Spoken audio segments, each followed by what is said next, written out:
চাকরি হারাচ্ছে, নতুন চাকরিজীবীদের কোনো জায়গা নেই, বেকার সমস্যা প্রতিনিয়ত বাড়ছে। এখন আর একটা কথা হলো আইন শৃঙ্খলা পরিস্থিতি সম্পর্কে বিস্তারিত কিছু বলার নেই। কোনো লোক কোনোখানে কোনো বিষয় আমি মনে করি নিরাপদ নয়, এবং সেটার কারণ হলো আইন শৃঙ্খলা বাহিনীর সদস্যদেরকে তাদের মনোবল ভেঙে দেওয়া হয়েছে। বিভিন্নভাবে তাদেরকে মামলা মোকদ্দমা দিয়ে তাদেরকে বিভিন্নভাবে ডিমোশন, ট্রান্সফার, যেখানে ডিমোশন তাদেরকে ক্রিমিনাল চার্জ দিয়ে তাদেরকে এমনভাবে মনোবল ভেঙে দিয়েছে, তারা এখন জানে না কোনটা ভালো কোনটা খারাপ। তারা কোন কাজটা করলে তারা ডাকাতকে ধরলে ভালো না ডাকাতকে ছেড়ে দিলে ভালো জানে না। তারা লুণ্ঠনকারীদেরকে ঠেকানো ভালো না লুণ্ঠনকারীদের লুণ্ঠন করতে দেওয়া ভালো, তারা শিওর হতে পারে না। এটা আমার হিসাবে আমি একটা কথা বলি যে কিছুদিন আগে 29শে আগস্ট আমাদের একটি রাজনৈতিক দল ঘোষণা দিয়ে আমাদের পার্টি অফিসে অ্যাটাক করবে ঘোষণা দিয়ে একবার প্রসেশন করে চলে গেছে, তারপরে আবার মশাল মিছিল করে এসে তারা আমাদের পার্টি অফিসে অ্যাটাক করেছে। তার আগে ঢিল দিয়ে আমাদের 20-25 জন লোককে আহত করেছে বিভিন্নভাবে। পরে অ্যাটাক করে আমাদের ভিতরে আমরা লোকজন সহ ছিল, মহিলা কর্মীরা যথেষ্ট, তাদেরকে তারা হত্যা করার উদ্দেশ্যে বিভিন্নভাবে তারা অস্ত্রশস্ত্র নিয়ে বল্লম নিয়ে তারা এসে আমাদের জানালা কেটে দরজা কেটে ভিতরে ঢোকার জন্য চেষ্টা করছে এবং আগুন দেওয়ার চেষ্টা করছে।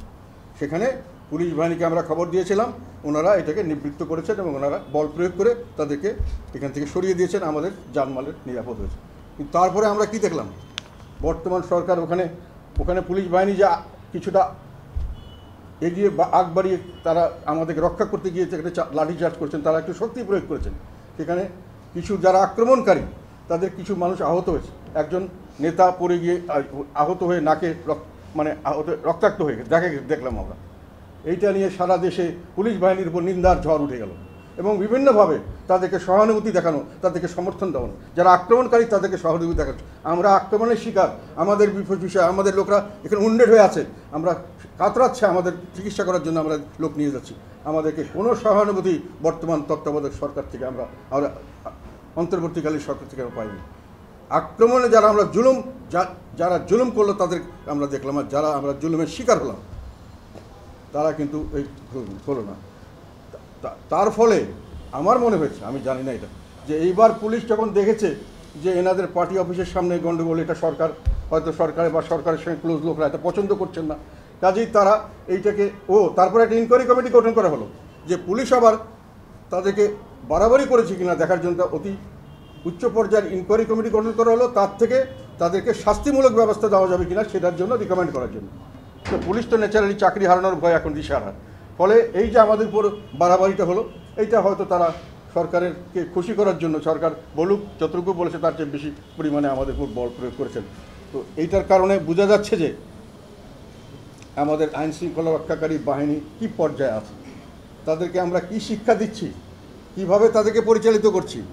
আমার লোককে, নিজস্ব লোক যাকে আমি বলবো তাকে রক্ষা করো, আর যারা বাইরে তাদের উপর যত রকম পারো জুলুম করো, এটাই তো তাদেরকে আমরা শিক্ষা দিচ্ছি। এবং পুলিশ বাহিনী তাদেরকে রক্ষা করো, আমাদেরকে কোনো রকম রক্ষা করো না। কাজে আইন শৃঙ্খলা রক্ষাকারী বাহিনী কীভাবে কাজ করবে। এরপরে আমি আসছি যে দেশের দ্রব্যমূল্যের ঊর্ধ্বগতি, কোনো ক্রমেই দ্রব্যমূল্যের ঊর্ধ্বগতি কমছে না। এখনও ওয়ার্ল্ড ব্যাংকের হিসাবে আমরা বিপজ্জনক পর্যায়ে আছি, খাদ্য অভাব হতে পারে যে কোনো সময়। সেই অবস্থায় আমাদের 9% উপরে এখন আমাদের মুদ্রাস্ফীতি। সেখানে আমরা দেখতে পাচ্ছি যে যারা এগ্রিকালচারাল প্রোডাক্ট তরি তরকারি তারা বিক্রি করছেন, আলু বিক্রি করছেন, তারা বলছেন যে আমরা বিক্রি করে যে দাম পাচ্ছি তা আমাদের খরচ উঠছে না। কিন্তু আবার আমরা যখন শহরে কিনতে যাচ্ছি তখন 3-4-5 গুণ দাম দিয়ে করছে। এবং সরকারি উপদেষ্টারা বলছেন যে এটা চাঁদাবাজির জন্য হচ্ছে, যে চাঁদাবাজি আমরা কন্ট্রোল করতে পারবো না।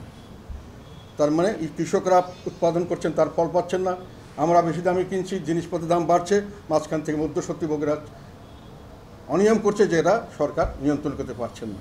তো এই ঊর্ধ্বগতি, একদিকে আমার আয় নেই, একদিকে ব্যয় বেশি, আমার অভুক্ত মানুষের সংখ্যা প্রতিদিন বাড়ছে এবং আমরা মনে করি দেশ আজকে দুর্ভিক্ষের দ্বার প্রান্তে দাঁড়িয়ে আছে। অনেক জায়গায় দুর্ভিক্ষের অবস্থা আসছে বলে আমরা মনে করি। এবং এরপরে যে জিনিসটা আমি মনে করি, যেটা আজকাল অনেকেই বলছেন এবং এটা আমি মনে করি সবার উপলব্ধির মধ্যে আসছে, দেশ কি একটি গৃহযুদ্ধের দিকে যাচ্ছে